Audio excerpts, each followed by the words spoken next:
Hey guys, it's Doobie Doo, and I'm watching another YouTube video, and I'm trying to figure out a good strategy. So, yeah, I'm gonna watch this guy.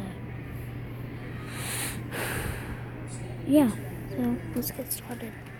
Honestly, probably my favorite game right now, Clash Royale, guys. We are, as you can see, from the leaderboard back up to number 2 at 2948. If we go into my profile, you'll see that is my highest trophy count yet in this game, and it all started with this new strategy from my last video, guys, the cheap strategy. It's only 3.2 elixir to play this deck. So you guys can definitely try it out. I just tried it out for a video on making cheap decks, and it seems to be working for me, so I'm going to stick with it and continue pushing with it. But also, if we go into my battle log, guys, and we scroll through this, you will see that we have not lost a game in the last 10 battles. Which is pretty good. I don't know if I've done that since the game started, maybe towards the beginning when there were a bunch of new people that didn't really know how to play, but we're going to go over some of these. I'm going to show you all some of the top ones. There's level 10s in here and level 9s. I don't think there's any level 8s that we face, but we'll go ahead down here towards the bottom where you'll see we faced David GG. He was actually second place yesterday.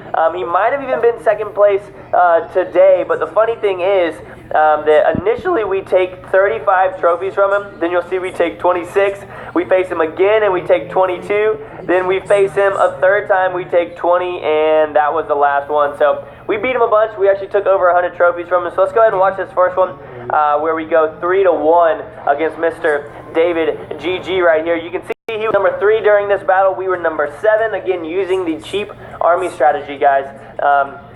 He is an Expo over there, and I've seen a lot of people in my clan talking as well as other people trying to figure out how to shut down Expos, because if you're not predicting that he has it and you use any kind of horde or mass army card, then you're going to run into trouble once he does drop down as an Expo. So you always kind of have to be prepared for somebody to have that. But right here we're going to drop off our barbarians to counter the Hog Rider, and he's going to freeze them, which sucks because he gets our tower down to 1190. But while he was attacking on that side, we attacked on the other one and actually got his tower down a little bit lower.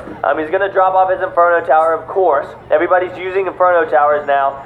But honestly, I'm not as worried about them as I used to be, because if you have, say, 6 or 7 troops heading towards it, it's going to go down, or at least it's going to get down below half health, and then you can kind of just wait for your elixir to build back up, and it'll end up dying on its own. So Inferno Towers aren't as intimidating to me, especially with a deck like this. A cheap deck, guys. It's not taking out high-level cards like a P.E.K.K.A. or a Golem or a Giant, things that cost more. If you get those taken out by the Inferno Tower, then it's pretty much a waste of elixir, because it only costs 5, and if they only use 5 elixir to take that out, then you're in a little bit of trouble. So we're going to continue pushing down the left side. You can see his tower is at 600 right now.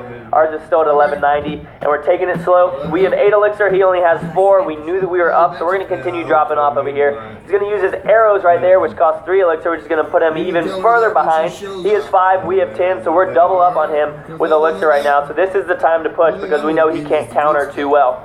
So we've got our barbarian horde over here on the left, or it's not a horde, and his his Expo goes down on the right.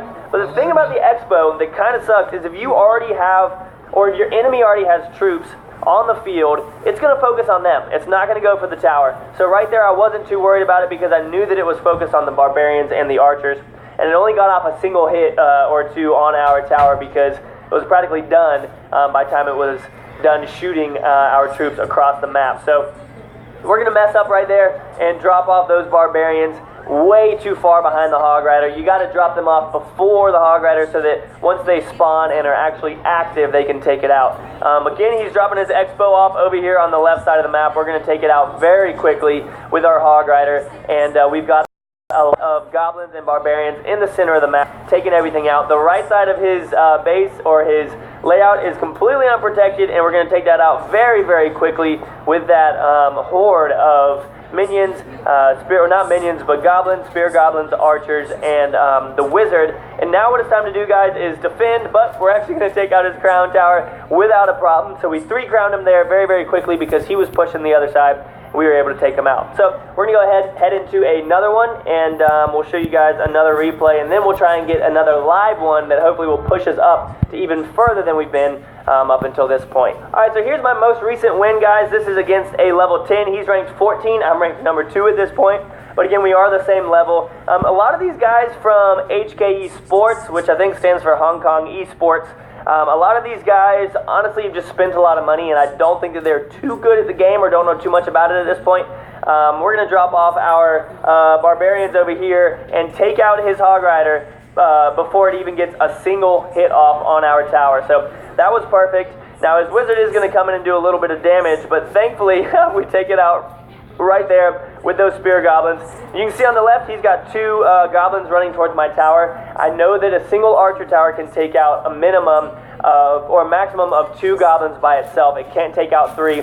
So whenever you see 2 of them, there's no need to drop off a troop over there because your tower is going to take it out, and you can build up your elixir as you wait for him to deploy more troops. So we're going to drop off a Hog Rider over here on the right. Looks like he's going to counter with some Barbarians, and we're going to shoot off that Fireball to get damage on the tower, but it ends up missing the minion horde there, but that's okay because it damaged all of all of the Barbarians, and our Wizard took out everything. Guys, we have one of his towers down to 1800. He's just now going to get his first hit off on one of our towers with his Hog Rider over there. We're going to take it out very, very quickly though, as our Wizard continues to attack.